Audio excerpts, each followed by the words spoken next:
Thank you, thank you, thank you, thank you. បន្ទាប់ពីកន្លែងសារភាពនឹងមកជាបានឃើញថារ៉ាន់ម៉ានឹងគឺគាត់កំពុងតែត្រាំទឹកហើយត្រាំទុកសុកណាពាក់គូណូនឹងក៏បានលេចចេញមកហើយគាត់បាននិយាយថាខ្ញុំស្រឡាញ់ឯ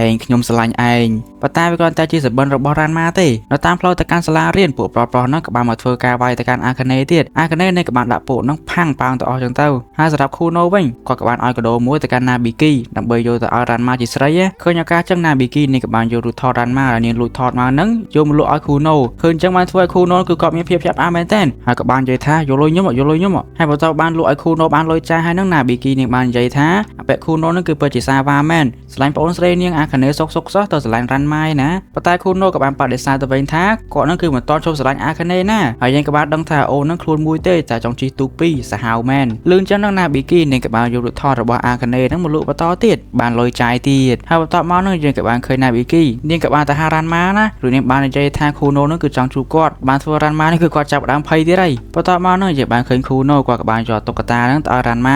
ាគាត់ក៏បានសួរទៅថាគូណូចង់ធ្វើអីគូណូគាត់បាននិយាយថាគាត់ក៏ដឹងដែរណាប៊ីគីនាងបានប្រាប់គាត់ថាបើសិនជាចង់យកកាដូទៅឲ្យអូនស្រីចិនម្នាក់ហ្នឹងគឺត្រូវតែផ្ញើទៅតាមរ៉ាន់ម៉ាបានលឿនឬចឹងហើយរ៉ាន់ម៉ាគាត់ក៏បានបោះតុក្កតាហ្នឹងទៅឲ្យគូណូវិញនឹងបាននិយាយថាឲ្យគូណូបោះបង់ទៅលើអូនស្រីចិនម្នាក់ហ្នឹងទៅគូណូនឹងមិនអាចឃើញនាងបានម្ដងទៀតទេនិយាយចឹងហើយនោះគាត់ក៏បានដើរចេញដើរបានបន្តិចហ្នឹងក៏ត្រូវបានគេចាក់ទឹកមកពីលើក្បាលខ្លាចតែជាមនុស្សស្រីដដែលហើយគូណូវិញបន្ទាប់ពីរ៉ាន់ម៉ាបានប្រាប់ខ្លួនថាមិនអាចឃើញអូនចិនហ្នឹងម្ដងទៀតក៏បានធ្វើឲ្យគូណូហ្នឹងគាត់បានចាប់ដើមថុកសិចភ្លាមរួចគាត់ក៏បានរត់ទៅតាមរ៉ាន់ម៉ាប៉ុន្តែទៅដល់ហ្នឹងបាត់រ៉ាន់ម៉ាបាត់ហើយដោយសារតែខឹងហ្នឹងគាត់ក៏បានកវះដាវរបស់គាត់ទៅកាន់ដើមឈើនៅចិត្តហ្នឹងបាក់ខ្ទេចធ្លាក់រ៉ាន់ម៉ាមកបដ ហើយឃើញចឹងនឹងគូណូគាត់ក៏បានទៅអោបរ៉ាន់ម៉ាជាស្រីហ្នឹងណាកំពុងតែអោបសុកហ្នឹងណែប៊ីគីនាងក៏បានយកទឹកក្តៅមកចាក់ឲ្យរ៉ាន់ម៉ាប្រែរូបរ៉ាន់ម៉ាខ្លះជាមនុស្សប្រុសវិញរួចរ៉ាន់ម៉ាក៏បាននិយាយទៅកាន់គូណូថាការគូណូហ្នឹងលេងគាត់ហើយគាត់ក៏បានចាប់អាពាក់គូណូហ្នឹងម៉ាត់ផ្លាប់បកាច់បាត់នឹងក៏បាននិយាយទៅកាន់គូណូថាឥឡូវបើសិនជាដឹងឈប់តាមគាត់ទៀតទៅប៉ុន្តែគូណូវិញគឺគាត់នៅតែដឹងខ្យល់អីចឹងហើយគាត់បាននិយាយទៅកាន់រ៉ាន់ម៉ាថាគាត់មិនចាញ់បោទៅនឹងល្បិចរបស់រ៉ាន់ម៉ាទេឲ្យអូនស្រីចិនម្នាក់ហ្នឹងមកកាន់គាត់វិញមក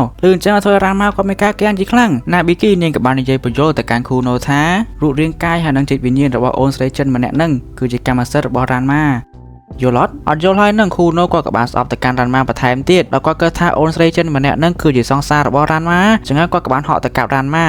គាត់ក៏បានគេចផុតរួចគាត់ក៏បានដាក់គូណូមកជើងផ្លាប់អារូបថតដែលគាត់បានដាក់ក្នុងកៅអៅរបស់គាត់ហ្នឹងវាក៏បានខ្ទាតចេញមករ៉ាន់ម៉ាគាត់ក៏បានចាប់មកមើលរួចគាត់ក៏បានឃើញរូបថតរបស់ខ្លួនហើយនៅពេលដែលគាត់កំពុងតែផ្ដោតអារម្មណ៍ទៅលើរូបថតហ្នឹងគូណូគាត់ក៏បានដាក់រ៉ាន់ម៉ាមកដាវវិញផ្លាប់រួចពួកគេនៅតែបន្តកាប់គ្នាវាយគ្នាទៀតហើយនៅពេលដែលពួកគេកំពុងតែវាយគ្នាកាប់គ្នាទៅវិញទៅមកហ្នឹងយើងក៏បានឃើញថាអាកាណេនេះក៏បានមកលបមើលផងដែរគូណូក៏នៅតែបន្តចាក់ទៅកាន់រ៉ាន់ម៉ាទេណាគាត់ថាកម្លាំងចាក់របស់គាត់នឹងក៏បានធ្វើថ្មនឹងបាក់ខ្ទេចដែរសាហាវមែនណាហើយដោយសារតែមិនចង់វាយគ្នាយូរជាមួយនឹងគូណូហ្នឹងរ៉ាន់ម៉ាគាត់ក៏បានធាក់គូណូពីប៊ីជើងផ្លាប់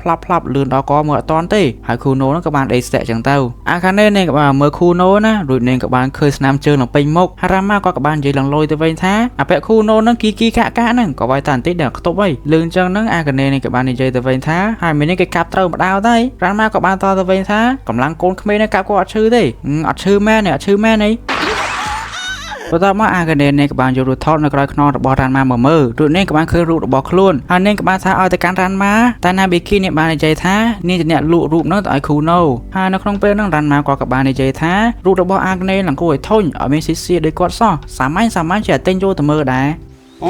រហើយបន្ទាប់ពីនឹងមកយើងដឹងថាមានអីកាត់ឡើងទេយើងក៏បានឃើញអាកាណេហើយនឹងរ៉ាន់ម៉ាក៏បានទៅដល់ clinic របស់លោកគ្រូថូហ្វូដល់កន្លែងនោះលោកគ្រូថូហ្វូក៏បាននិយាយថាករណីរបស់រ៉ាន់ម៉ានឹងគឺពិតជាធ្ងន់ធ្ងរបាក់ឆ្អឹងបាក់ឆ្អែងអស់លេងហើយរួចក៏បានសួរថាណាគេធ្វើរឿងនឹងទៅលើរ៉ាន់ម៉ាដែលអាកាណេនេះឆ្លាតចេញទេរួចរ៉ាន់ម៉ាក៏បាននិយាយថាគឺជា Tomboy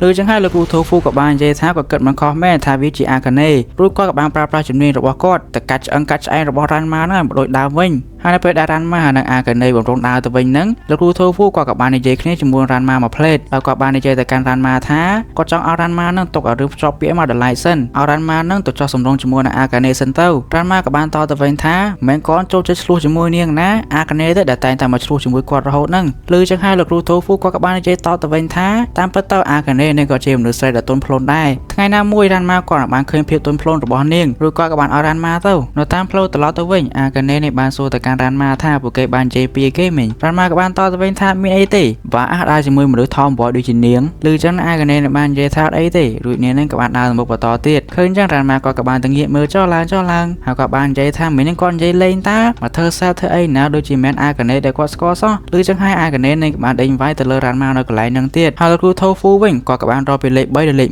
1រាប់មកដល់លេខ1នឹងរានម៉ាក៏បានដួលដើរលេងរួចហើយរានម៉ាក៏បានដឹងថានៅពេលហ្នឹងលោកគ្រូថូហ្វូបានផ្ទះគូគាត់ហើយដោយសារតែមូលហេតុហ្នឹងបានគាត់ដើររួចឃើញចឹងនៅអាកាណេនឹងក៏រងទៅអ៊ីរ៉ានម៉ាប៉ុន្តែរានម៉ាក៏បានបដិសេធដោយគាត់បាននិយាយថាឲ្យមនុស្សស្រីមកអ៊ីមនុស្សប្រុសចឹងគឺគាត់ខ្មាស់គេណ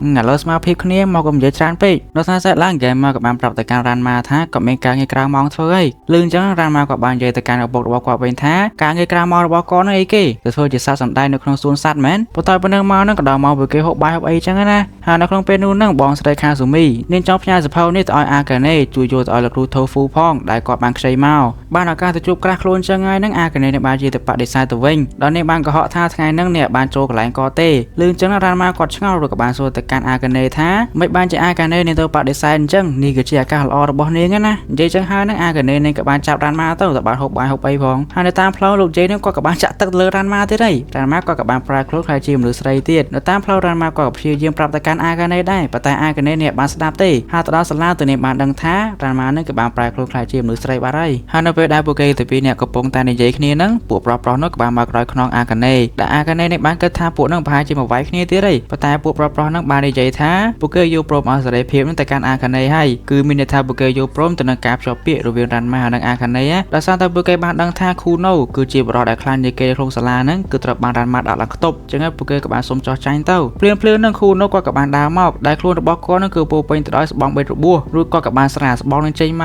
កហើយអាស្នាមជើងដល់តន់បាត់ទៀតណារួចគាត់បាននិយាយថាគាត់មិនទទួលស្គាល់នៅការចាញ់ទេទោះបីជាត្រូវបានទាត់ដោយរានម៉ាដែលជាមនុស្សកំសាក 3-400 ដងទេក៏ដោយក៏គាត់នឹងគឺមិនទទួលស្គាល់ការចាញ់ដែរលើអបិខូណូថាខ្លួនគឺជាមនុស្សកំសាកទៀតអញ្ចឹងរានម៉ាគាត់ក៏បានចាប់ដើមមួម៉ៅភ្លាមរួចគាត់នឹងក៏បានដើរចេញទៅនឹងបាននិយាយទៅការអបិខូណូនឹងថាមិនលើកមុននឹងត្រូវម្ដងអស់ចិត្តទេអីចង់ត្រូវទៀតអីប៉ុន្តែខូណូវិញគាត់បានស្ដាប់រានម៉ាទេដោយសារតែគាត់បានឃើញរានម៉ាជាទម្រង់ស្រីអញ្ចឹងគាត់ក៏បានទៅចាំអែដែររានម៉ាណានៅក្នុងពេលហ្នឹងរានម៉ាគាត់បាននិយាយទៅការអបិខូណូនឹងថាក្រែងថាអបិខូណូនឹងស្រឡាញ់ទៅកាន់អាកាណេអីហើយអត់ដឹងថាអាកាណេកំពុងតែមើលពួកគេទេអីខូណូក៏បានតទៅវិញថាគាត់ស្រឡាញ់ទាំងពីរហ្នឹង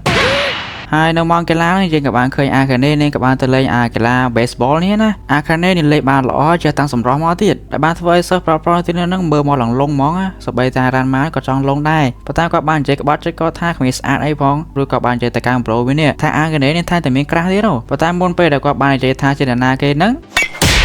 I guess Kempo ទៅតាមផ្លូវត្រឡប់មកផ្ទះវិញអាកាណេនេះបានសួរទៅកាន់រានម៉ាថាឈឺអត់ឃើញប៉ុណ្ណឹងសួរឈឺអត់ទេណាដើរសុកនោះពួកគេក៏បានជួបហ្គេនម៉ាដែលគាត់នោះគឺកំពុងតែបោះសម្រាមហើយយើងបានដឹងថាការងារក្រៅម៉ោងដែលគាត់បាននិយាយហ្នឹងគឺបានធ្វើជាជំនួយការរបស់លោកគ្រូថូហ្វូហើយនៅពេលដែលពួកគេកំពុងតែផឹកតាសុកហ្នឹងក៏មានអ្នកណាគេទេមកអាកាណេនេះក៏បានទៅលើកបន្ទាប់ពីបាននិយាយគ្នាហើយហ្នឹងទំបុករបស់នាងក៏បានធ្លាក់ចុះហើយបន្ទាប់ពីហ្នឹងមកហ្នឹងអាកាណេនេះក៏បានសុំទៅផ្ទះមុនឃើញចឹងរានម៉ាក៏បានទៅសួរអាកាណេថាមានអីកើតឡើងអាកាណេនេះបានតទៅវិញថាវាមានរឿងអីកើតឡើងទេចឹងរានម៉ាក៏បានចង់សុំឲ្យអាកាណេនៅទីទៀតទៅព្រោះថាអាកាណេនេះមានក្រាស់ទៅលើលោកគ្រូថូហ្វូមែនអាកាណេនេះក៏បានចាប់រានម៉ាមកខ្ទប់មាត់និងបាននិយាយប្រាប់ទៅកាន់គាត់ថាកុំឲ្យរានម៉ានិយាយពីនឹងចេញមកអីដោយសារតែលោកគ្រូថូហ្វូនោះគឺគាត់មានមនុស្សដែលគាត់ស្រឡាញ់ហើយមនុស្សស្រីម្នាក់ហ្នឹងគឺនាងកំពុងតែធ្វើដំណើរមកហើយនៅពេលដែលពួកគេកំពុងតែនិយាយគ្នាហ្នឹងក៏មានមនុស្សស្រីម្នាក់ក៏បានដើរចូលមកដែលរានម៉ាក៏បានគិតថាគឺជាម្នាក់ហ្នឹងហើយតាមពិតទៅមនុស្សដែលលោកគ្រូថូហ្វូស្រឡាញ់គឺជាបងស្រីខាស៊ូមីរបស់អាកាណេហើយនៅពេលដែលពួកគេកំពុងតែនិយាយគ្នាហ្នឹងលោកគ្រូថូហ្វូក៏បានមកសួរពួកគេថាពួកគេកំពុងធ្វើអីហើយដោយសារតែអញ្ចឹងអាកាណេនេះបានទៅផ្ទះតែដោយសារតែលោកគ្រូថូហ្វូហ្នឹងគឺបានហាងឃាត់នាងហើយនៅពេលដែលលោកគ្រូថូហ្វូក៏កំពុងតែមើលរបួសអរ៉ានម៉ាហ្នឹង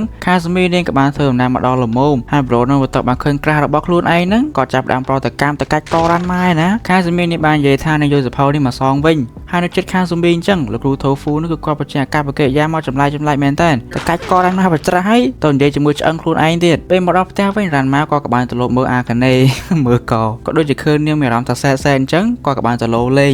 ច្រើនហ្នឹងអាកាណេដាក់ម្ដាយផ្លាប់ក៏នឹងបានមកដូចដើមវិញឃើញអញ្ចឹងហើយអាកាណេនេះក៏បានសុំឲ្យរ៉ានម៉ាហ្នឹងទៅជួយវឹកហាត់ជាមួយនឹងនាងបន្តិចវាយគ្នាច្រើនហ្នឹងរ៉ានម៉ាក៏បានសួរទៅកាន់អាកាណេថាអាកាណេអត់ហត់ទេអីខំប្រឹងចឹងរាល់ថ្ងៃអាកាណេនេះបានតទៅវិញថាកុំឲ្យរ៉ានម៉ានិយាយច្រើនពេកឲ្យតដៃមកនាងវិញមករ៉ានម៉ាក៏នៅតែបន្តកិច្ចចឹងក៏បានវាយទៅនាងវិញទេរួចក៏បាននិយាយទៅកាន់អាកាណេថានិយាយតាមត្រង់ទៅអាកាណេក៏គួរស្រឡាញ់ដែរនៅពេលនាងញញឹមណា Gotcha ដល់ក្នុងបន្ទប់របស់ខ្លួនវិញអាកណេនឹងក៏បានកើតអំពីពាក្យសម្ដីរបស់រ៉ាន់ម៉ារួចនេះក៏បានយកកញ្ចក់មួយហ្នឹងមកញញឹមដាក់មុខខ្លួនឯងនៅក្នុងពេលហ្នឹងរ៉ាន់ម៉ាក៏បានចូលតាមប្រួយមកឬក៏បាននិយាយទៅកាន់អាកណេថាធ្វើអីហ្នឹងញញឹមដាក់ខ្លួនឯងអញ្ចឹងគួរខ្លាចណាអូខេចឹងអេពីសូតទី3យើងបានចប់ត្រឹមហ្នឹងហើយហើយកុំភ្លេចជួយ Subscribe អ្នកនរគ្នាជួបគ្នាវីដេអូក្រោយបាយ